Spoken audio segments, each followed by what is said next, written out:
يا أيها الذين آمنوا اتقوا الله حق تقاته ولا تموتن إلا وأنتم مسلمون. يا أيها الناس اتقوا ربكم الذي خلقكم من نفس واحدة وخلق منها زوجها وبث منهما رجالا كثيرا ونساء واتقوا الله الذي تسألون به والأرحام إن الله كان عليكم رقيبا. يا أيها الذين آمنوا اتقوا الله وقولوا قولا سديدا يصلح لكم أعمالكم ويغفر لكم ذنوبكم ومن يطع الله ورسوله فقد فاز فوزا عظيما. أما بعد فإن أصدق الحديث كتاب الله وخير الهدي هدي محمد صلى الله عليه وسلم وشر الأمور محدثاتها وكل محدثة بدعة وكل بدعة ضلالة وكل ضلالة في النار.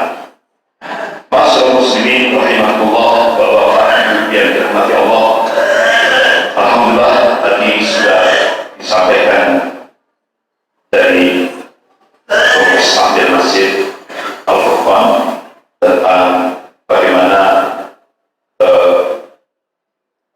satu aturan-aturan dalam menghadapi COVID-19 ini. Di COVID-19 menghadapi wabah virus corona. Di samping tadi sudah bagaimana tahapan-tahapan yang disampaikan, bahkan dari pimpinan Pusat Muhammadiyah juga memberikan tahapan-tahapan yang konkret, dan ada satu yang perlu diaplikasikan, yaitu untuk salam. Jadi kita mengucapkan Assalamualaikum warahmatullahi wabarakatuh, tidak usah menyentuh, tidak usah pakai jabat tangan. Jadi terserah sudah Assalamualaikum atau Assalamualaikum warahmatullahi wabarakatuh, cukup, tidak usah pakai jabat tangan untuk masa inkubasi, selama masa inkubasi. Jadi ini juga disampaikan tidak hanya di Majelis Ulama Indonesia Pusat, tapi juga disampaikan juga oleh tokoh-tokoh ulama di tingkat internasional seperti Syekh Profesor Dr. Sulaiman Al-Ruhaili. Beliau adalah guru besar di Universitas Madinah Al-Munawwarah, juga kibaran ulama.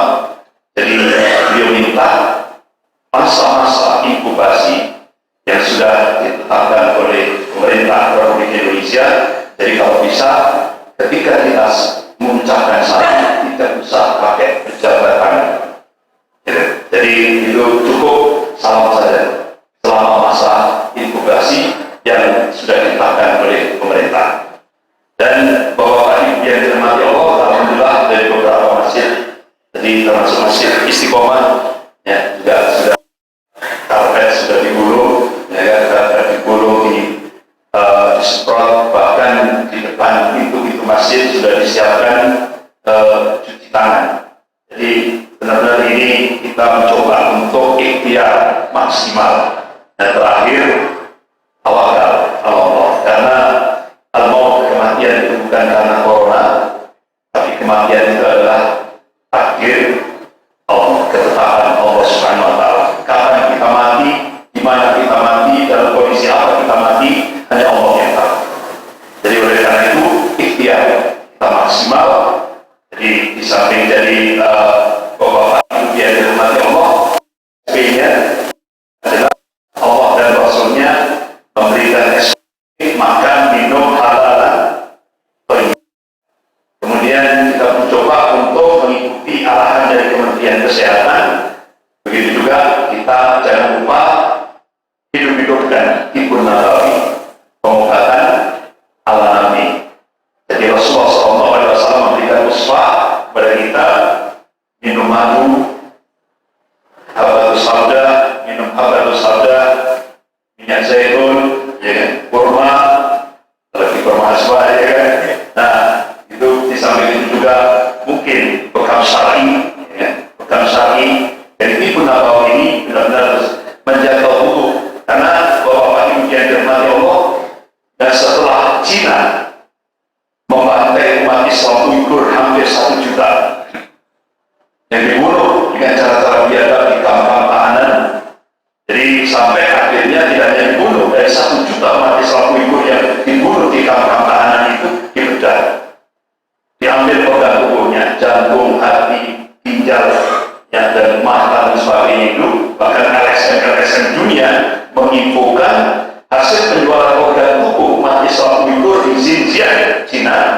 Jadi rezim komunis Cina mendapatkan keuntungan kalau dirupiahkan 14 triliun. Jahat. Akhirnya Allah bayar korban. Yang terjadi, kita lihat terjadi kebocoran di laboratorium pembangunan senjata biologis di kota Wuhan. Jadi 1 juta umat Islam dibunuh di kampung tahanan. Dan sekarang di Cina itu kurang lebih 56 juta penduduk Cina di karantina. Ya, 56 juta penduduk Cina di karantina. Bahkan pemerintah Cina memberikan polisi tembak mati siapa yang terkena virus corona. Jadi jalan-jalan itu banyak berdarah-darah, ya. Bahkan banyak ada satu apartemen yang terkena virus dibakar, ya. Jadi banyak pembakaran mayat di beberapa krematorium itu sudah. Jadi di Cina itu sudah jutaan, ya, tidak hanya ratus tapi jutaan. Jadi seperti itu. Bapak-bapak yang dirahmati Allah, ada satu virus yang lebih berbahaya daripada virus corona. Lebih berbahaya karena apa? Implikasinya virus ini, implikasinya dunia dan akhirat. Yaitu yang sering kita kenal dengan virus radikalisme sekuler. Ini lebih berbahaya daripada virus corona. Dan sekarang di Indonesia tren. Ini tren. Jadi kalau kita kembalikan dalam nas-nas syar'i, inilah yang disebut dengan fitnatul Juhaimah. Kata Juhaimah itu kan bentuk tasghirnya dhamma, hitam, kelam, gelap. Jadi inilah fitnah kegelapan yang akan menimpa umat Rasulullah SAW dalam skop global. Tidak hanya Indonesia, skop global. Itu bahasa kinayah. Apa wujud konkretnya? Kata Rasulullah, yusbihu rajul mu'minan wa yusi kafir, atau yusi mu'minan wa yusbihu kafir. Jadi kondisi umat ketika fitnah Juhaimah itu sudah terjadi, fitnah kegelapan itu terjadi, kata Rasulullah, pagi beriman sore sudah jadi kafir, atau sore beriman paginya sudah jadi kafir. Wah, kenapa? Kata Rasulullah, ya bi'u dinahu bi'al-binatunya, dia jual agamanya dengan harga dunia. Jadi banyak yang menjual agama demi jabatan, kedudukan, pangkat, dan kurus. Dan inilah semarak di Indonesia, yaitu virus radikalisme sekuler. Bapak Ibu yang dirahmati Allah, apa sih makna sekulerisme?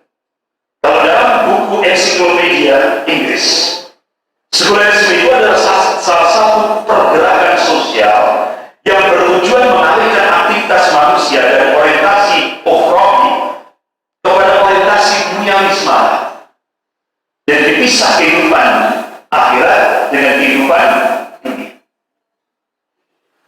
Kalau di dalam konteks Islam, sekulerisme itu adalah ideologi kufur yang bertujuan menjauhkan peranan arti agama dalam kehidupan dunia. Jadi agama dipisah dalam kehidupan dunia. Jadi sekulerisme itu merupakan ideologi yang ingin mewujudkan dominasi dunia pada semua sisi kehidupan, baik politik, ekonomi, sosial, moral, konstitusi, dan lainnya. Jauh dari perintah-perintah agama serta larangan-larangan.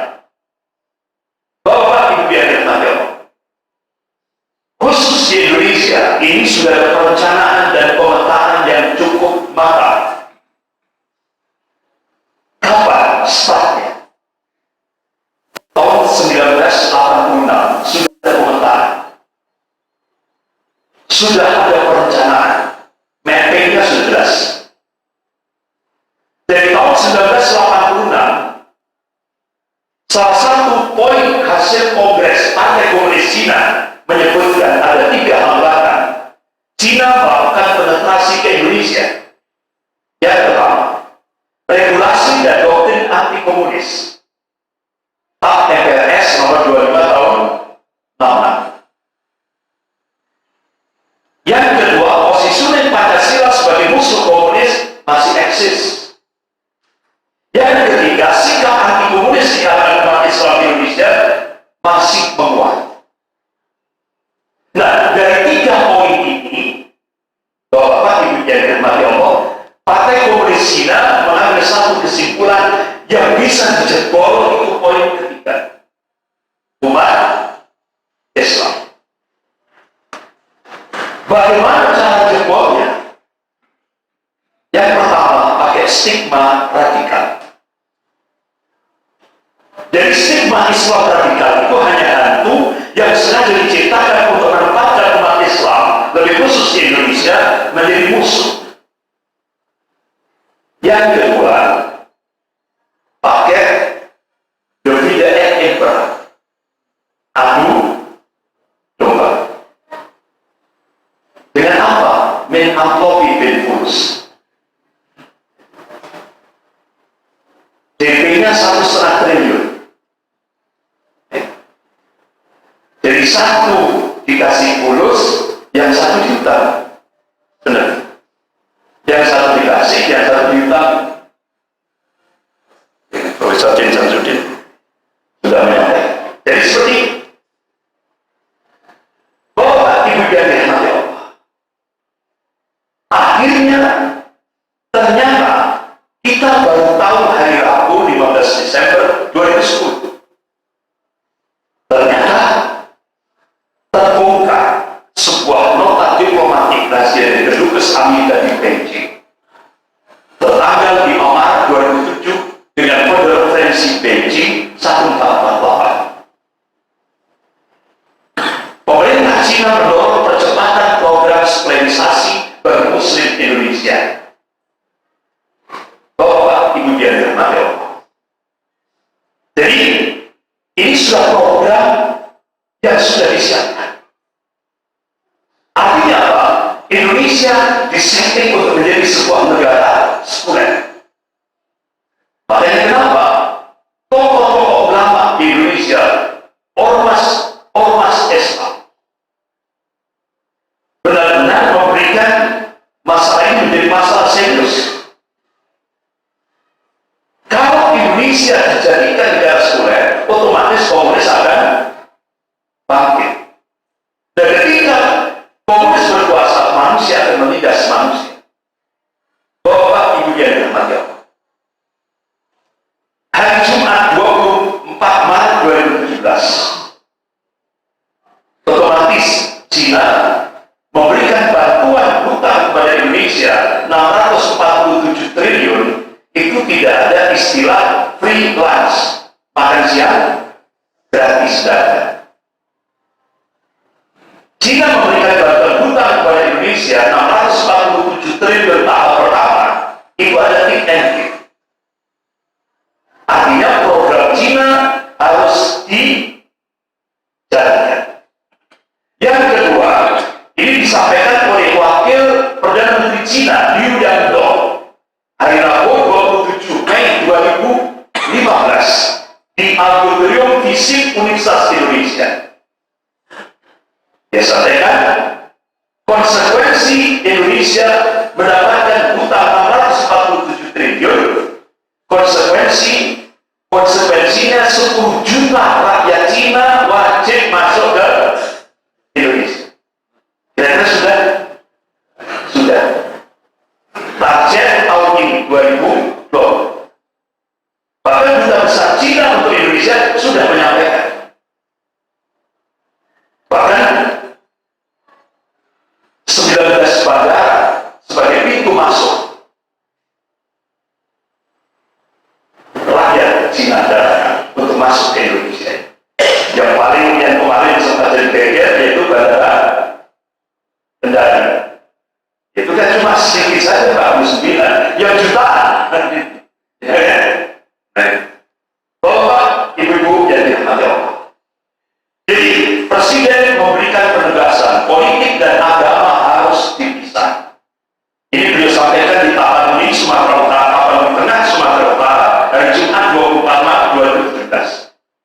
Otomatis ini konsekuensi. Agama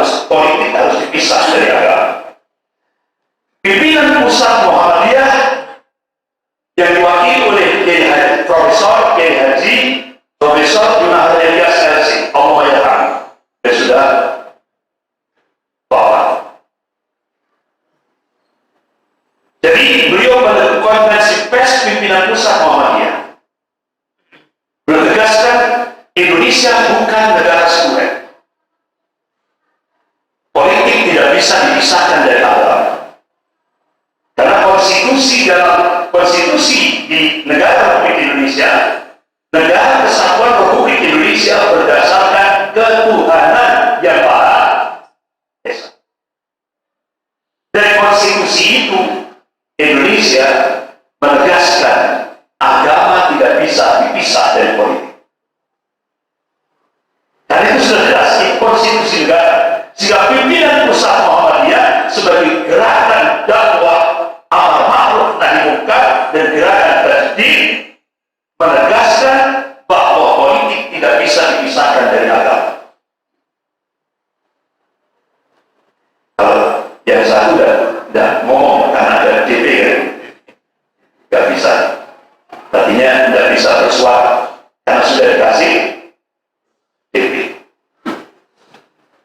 Bapak, ibu-ibu, dan sudah dikasih. Bapak, ibu yang dirahmati Allah, Muhammadiyah tegas.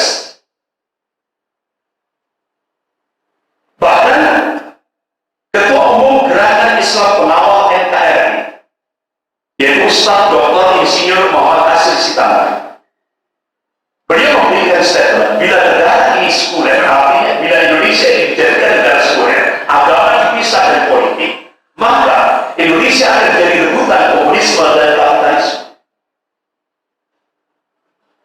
Nah, kalau komunisme berkuasa di Indonesia, manusia akan menindas manusia, dan itu sudah pernah terjadi di Indonesia tahun 48 di Madiun dan tahun 65. Jangan sampai terulang kembali. Bapak Ibu yang dirahmati, bahkan wartawan senior yaitu Pak Hasan Usman, kalau politik tanpa agama, rakyatnya harus ateis dan atau komunis. Itu logikanya seperti itu. Bapak Ibu yang dirahmati Allah. Jadi dalam perspektif Islam, kita tidak boleh memisahkan agama dengan politik. Karena itu sama saja memisahkan umat Islam dari Al-Quran dan As-Sunnah. Makanya kenapa ulama-ulama Islam, ulama-ulama Ahlus Sunnah seperti Syekhul Islam Ibnu Taimiyah rahimahullah, beliau tulis kitab As-Siyasah As-Syar'iyyah. Artinya apa? Ulama-ulama ini benar-benar memberikan perhatian yang sangat luar biasa. Karena Islam tidak bisa dipisahkan dari politik. Bahkan Rasulullah SAW tidak hanya menjadi nabi dan rasul, Rasulullah juga sebagai kepala negara. Rasulullah juga sebagai panglima perang. Seperti itu ulama menjaga. Jadi Islam nggak bisa. Kalau agama dipisah dengan politik, itu sama saja memisahkan umat Islam dari Al-Quran dan As-Sunnah. Jadi As-Siyasah As-Syar'iyyah, politik Islam itu, bahkan kita As-Siyasah As-Syar'iyyah itu juga disarah oleh Syekh Muhammad Al-Utsaimin rahimahullah di Imam Masjidil Haram kita ulama Saudiyah. Dia sudah wafat.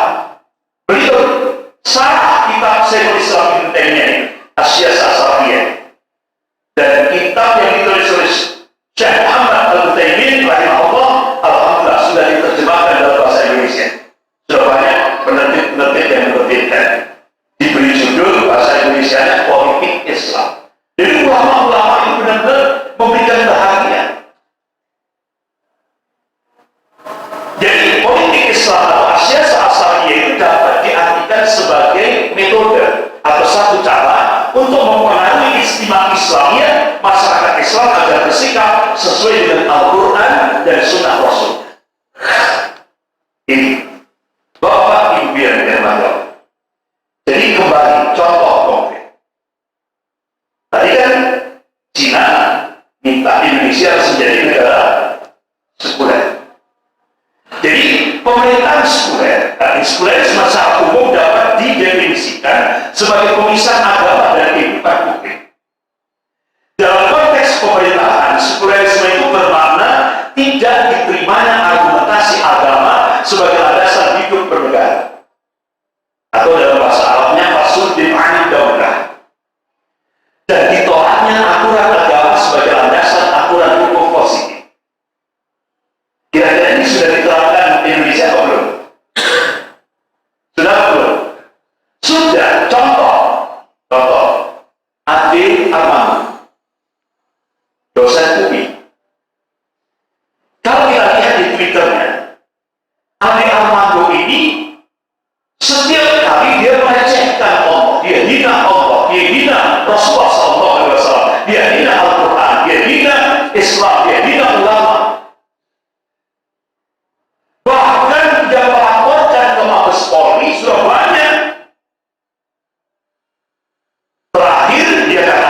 sebaiknya pemerintah menstop haji dan umroh karena cuma pemborosan saja.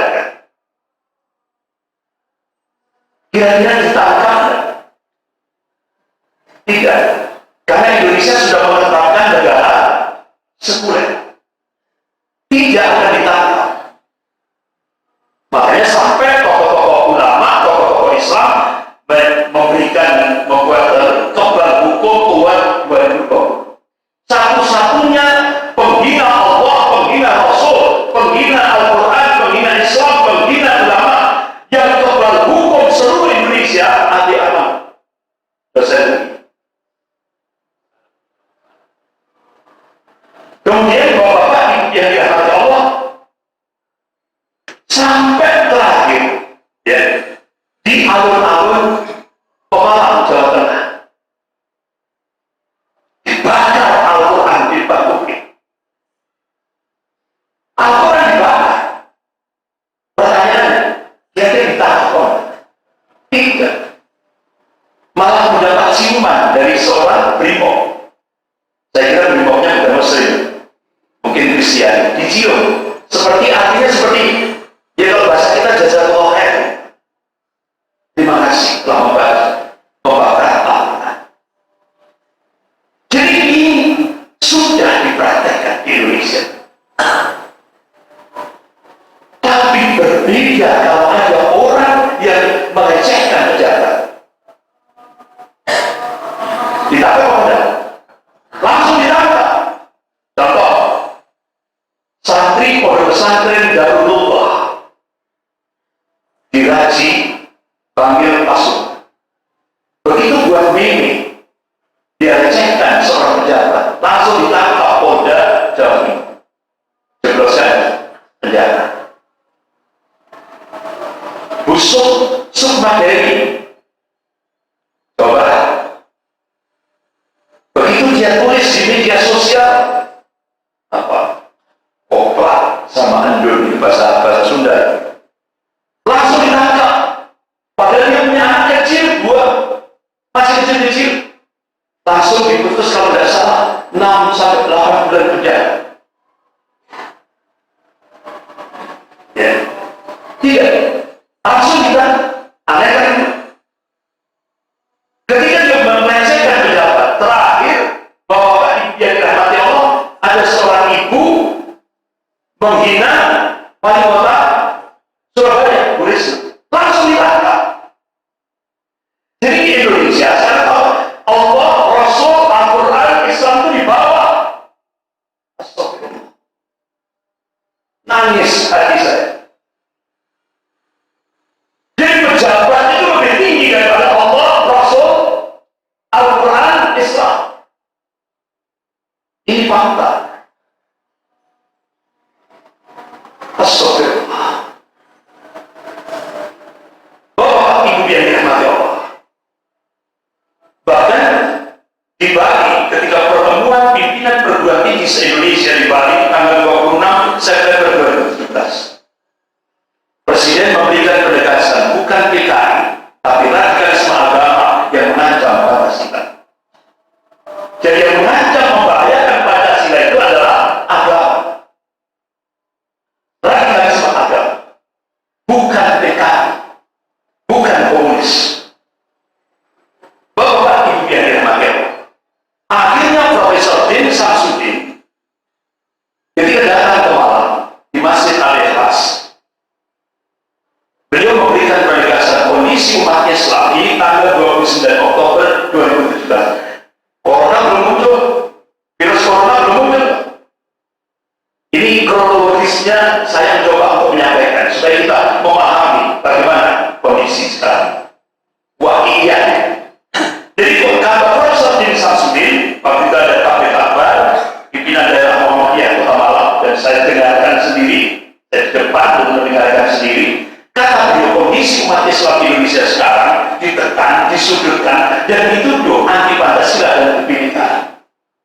Padahal ketika Jenderal Gatot Nurmantio masih jadi menjabat sebagai Panglima TNI, waktu itu diundang di PP Muhammadiyah dan pengajian bulanan di PP Muhammadiyah, beliau tegaskan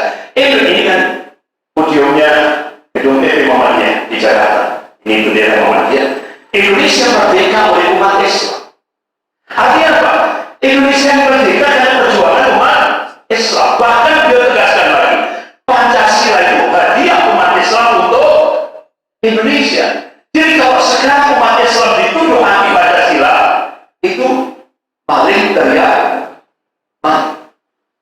tidak pada tempatnya. Bahkan beliau pesan untuk prajurit dimanapun kamu bertugas harus bersama-sama dengan para ulama. Kenapa? Panglima pertama TNI itu adalah seorang ulama. Beliau Mubarak Muhammadiyah. Siapa? Panglima besar Jenderal Sudirman. Jadi Jenderal Gatot Nurmantio waktu masih menjadi Panglima TNI, waktu belum pensiun, beliau tegaskan TNI harus bersama ulama. TNI tidak bisa dipisah dengan ulama. Karena Panglima TNI pertama kali ada seorang ulama, yaitu Panglima besar Jenderal Sudirman. Bapak Ibu yang dirahmati. Nah, inilah yang saya sebut radikalisme sekuler. Jadi mulai beberapa pemuda-pemuda seluruh Indonesia dikumpulkan pada saat Simposium Nasional Pemuda Indonesia di Hotel Arya Duta, Jakarta Pusat, sebelah Patung Tani. Itu ratusan. Hari Rabu 30 Agustus 2017. Jadi Deputi Bidang Pengkajian dan Materi Unit Kerja Presiden Pembinaan Ideologi Pancasila, yaitu Bapak Dr. Ahmad Saidi, menegaskan, menyampaikan di depan ratusan pemuda-pemuda Indonesia, seluruh Indonesia. Jadi di Indonesia sekarang boleh menerima ideologi ateis. Orang ateis boleh di Indonesia, bahkan murtad pun boleh.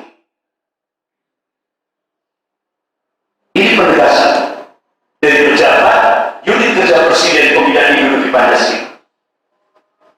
Boleh, ateis boleh, dan murtad pun boleh.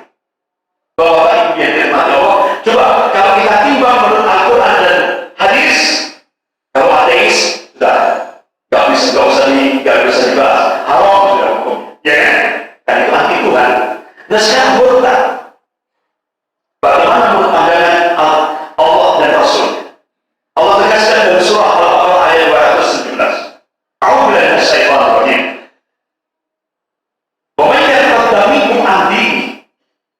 Dan barang siapa yang murtad keluar dari agama Allah, fayamutu wa huwa kafir, dia mati dalam keadaan kafir. Artinya begitu dia murtad dan kembali lagi kepada Islam, dia tetap sampai mati dalam keadaan kafir. Kata Allah, "Wallahi habitat a'malu fid dunya wal akhirah." Sia-sia kebaikannya dalam kehidupan dunia dan kehidupan akhirat. Ulai ashabun nar, kata Allah, mereka itu calon penghuni neraka. Hum fiha selama abadan. Jadi kata Allah menegaskan kafir murtad dengan kafir asli lebih berbahaya. Kafir murtad. Bahkan Rasulullah menegaskan, para Rasulullah SAW, man badala dinahu faqtuluh. Ini hadis sahih. Barang siapa yang mengganti agamanya atau murtad, Rasulullah menegaskan hukumannya mati.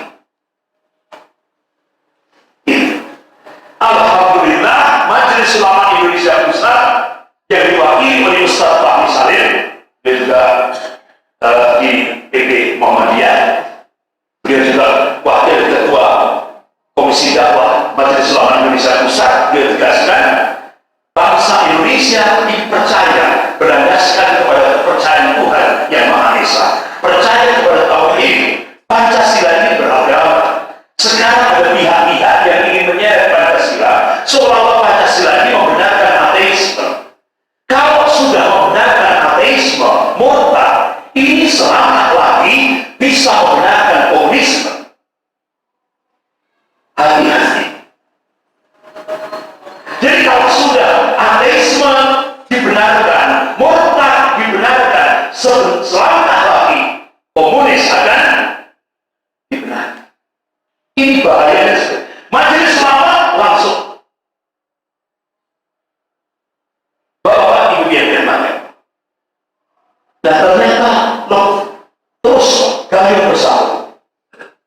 Menristek Dikti, Menteri Riset Teknologi dan Pendidikan ini.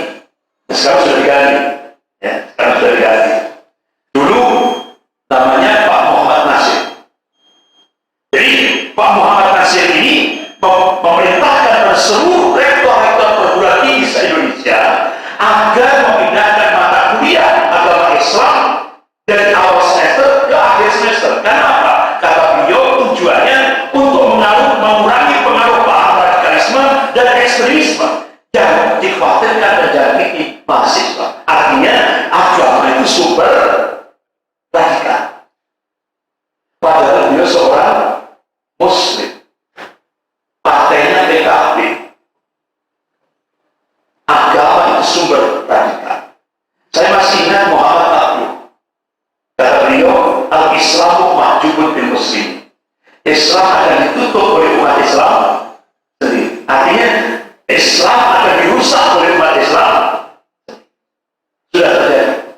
Nah, setelah beberapa saat beliau mengatakan kalau agama itu sumber radikal, kata beliau, dan Dikti menegaskan komunisme boleh dipelajari. Agama itu sumber radikal, komunisme boleh dipelajari. Bapak Ibu yang dirahmati Allah.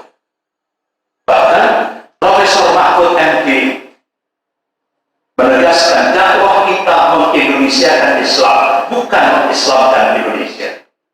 Berarti logikanya Islam belum sempurna. Jadi mengindonesiakan Islam, jadi Islam itu diindonesiakan dengan gerakan Islam Nusantara. Islam belum sempurna. Padahal sejak Yaumul Jum'ah, ketika Rasulullah berada di padang Arafah, saat Rasulullah berada di kendaraan untanya menjelang terbenam matahari, karena Rasulullah waktu itu masih mau melaksanakan ritual haji, sementara itu baru beliau mau ke Musdalifah. Turun wahyu yang terakhir. A'udzubillahi minasyaitonir rajim. Al-yawma akmaltu lakum dinakum wa atmamtu 'alaikum ni'mati wa raditu lakum Islam dinan. Pada hari ini telah kusempurnakan agama bagimu, telah mencukupkan nikmatku untukmu, wa raditu lakum Islam dinan, dan telah meridhoi Islam ini sebagai agama. Bapak Ibu dan puncaknya Pak Mahfud MD menegaskan haram meniru sistem pemerintahan Muhammad SAW. Astagfirullah. Akhirnya Majelis Ulama Indonesia Pusat langsung minta pada Pak Mahfud segera taubatan nasuha. Majelis Ulama langsung memberikan peringatan kepada kita. Kita diharamkan untuk mengikuti Rasulullah dalam sistem pemerintahan. Ini radikalisme sekuler yang berdampak nanti akhir. Miris.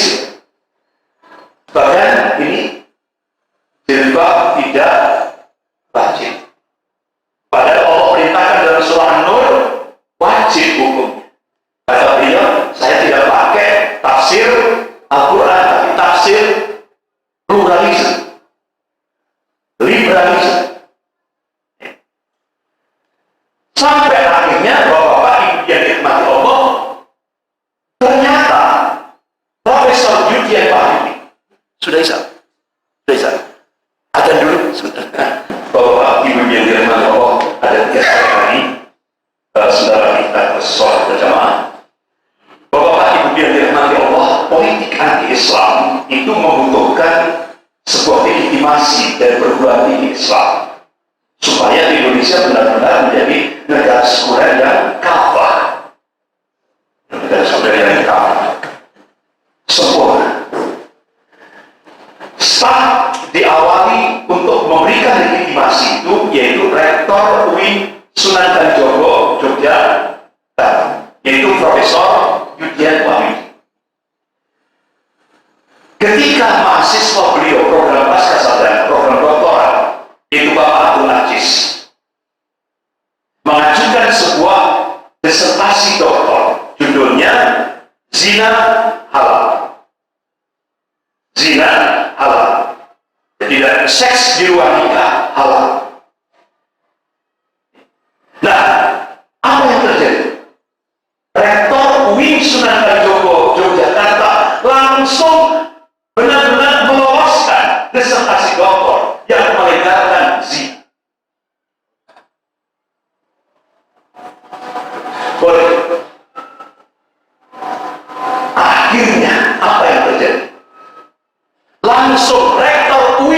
Sunan Kalijogo diangkat menjadi kepala Badan Pembinaan Ideologi Pancasila.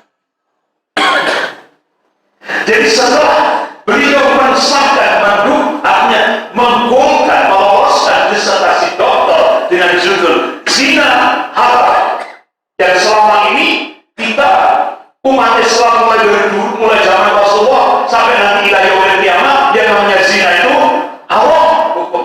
Dan sekarang dirubah jadi halal.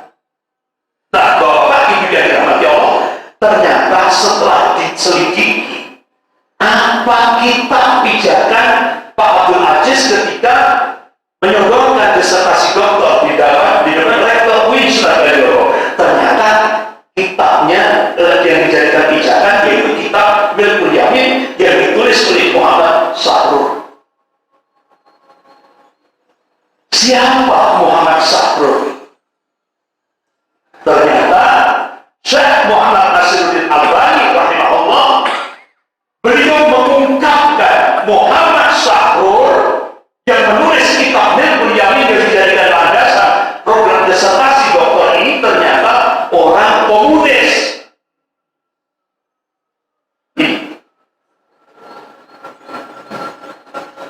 Diungkap oleh Syekh Muhammad Nasiruddin Albani. Jadi Bapak Ibu yang dirahmati Allah, akhirnya setelah beliau diangkat resmi sebagai ketua Badan Pembinaan Ideologi Pancasila, langsung memproklamasikan agama jadi musuh terbesar Pancasila. Artinya apa? Logikanya, agama menjadi musuh negara.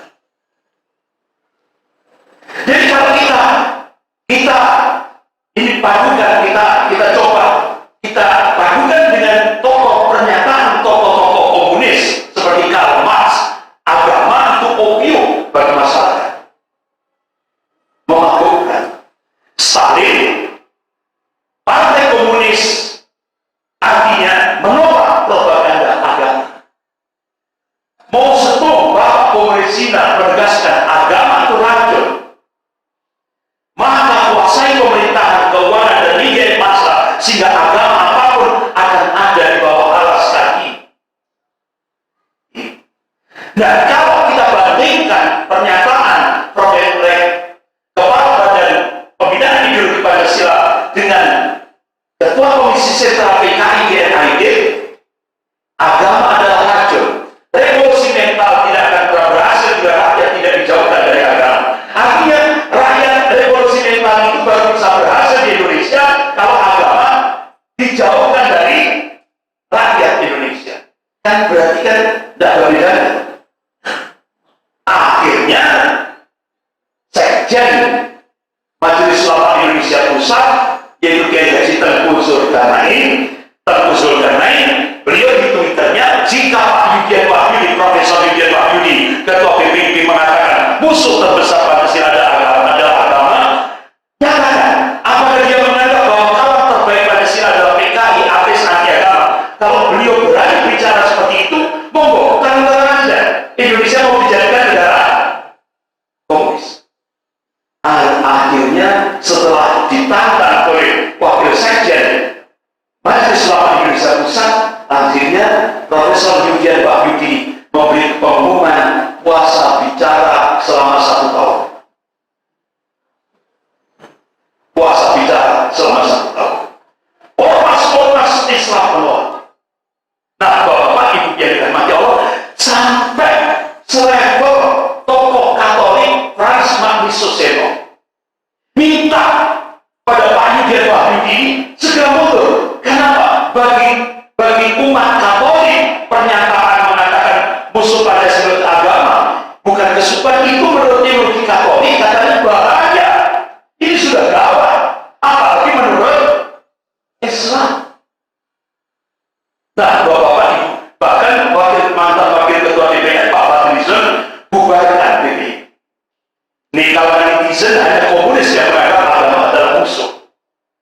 Pimpinan Pusat Muhammadiyah Profesor Haidar Nasir menegaskan jangan menjadikan Pancasila menjadi ideologi ekstrem. Artinya apa? Dipertentangkan dengan agama dan budaya. Jangan, stop.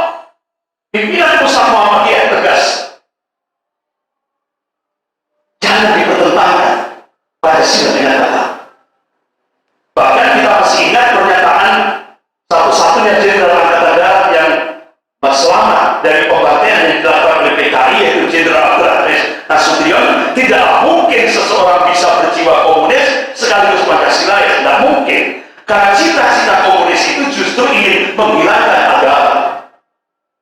Kalau mereka beragama itu hanya kedok semata, kamuflase. Jadi kesimpulannya bahwa yang dirahmati Allah, agama itu merupakan dasar dan filosofi Pancasila. Ini yang benar-benar dikembangkan oleh pendiri negara Kesatuan Republik Indonesia. Komunisme adalah musuh utama Pancasila.